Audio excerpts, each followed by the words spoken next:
The dissemination of this misinformation is a pet peeve of mine, and the short answer is no. Actually, Article 1, Section 2 of the Constitution, commonly referred to as the Three-Fifths Compromise, had a more comprehensive intent, enticing the states that would remain slaveholding to join the Union by giving them a sweet deal.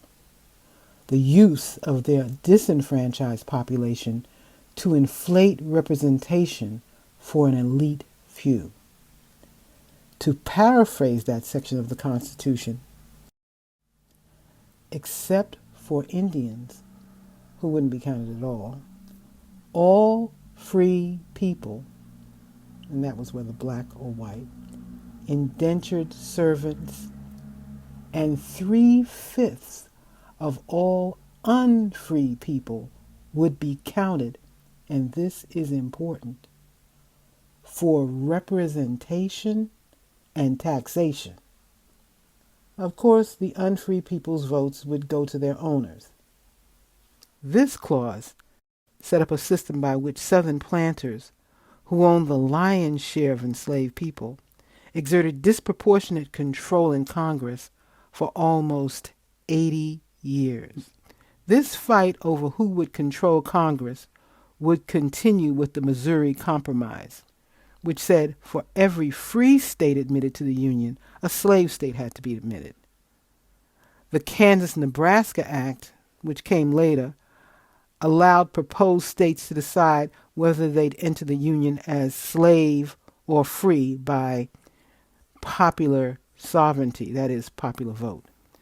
Then there was the Compromise of 1850, an assemblage of bills which included the infamous Fugitive Slave Act, a law that compelled free states to enforce slavers' property rights.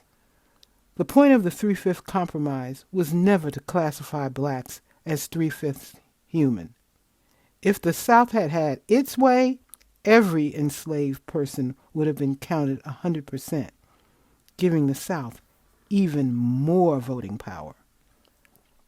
Before emancipation, there were many attempts by competing planter and industrial factions to control our Congress.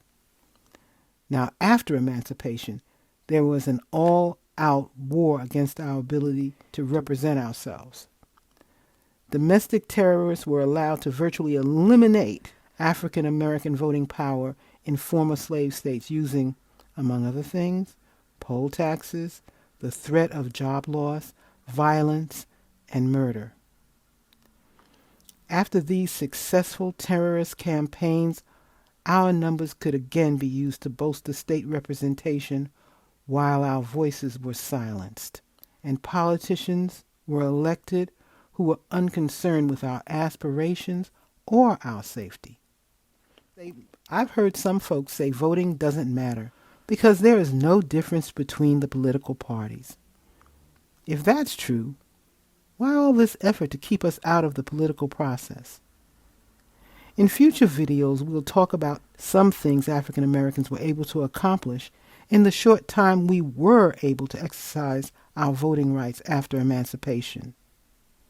It's important that we understand the intent of the Three-Fifths Compromise because that intent and the forces that would curtail our self-representation are still in play today.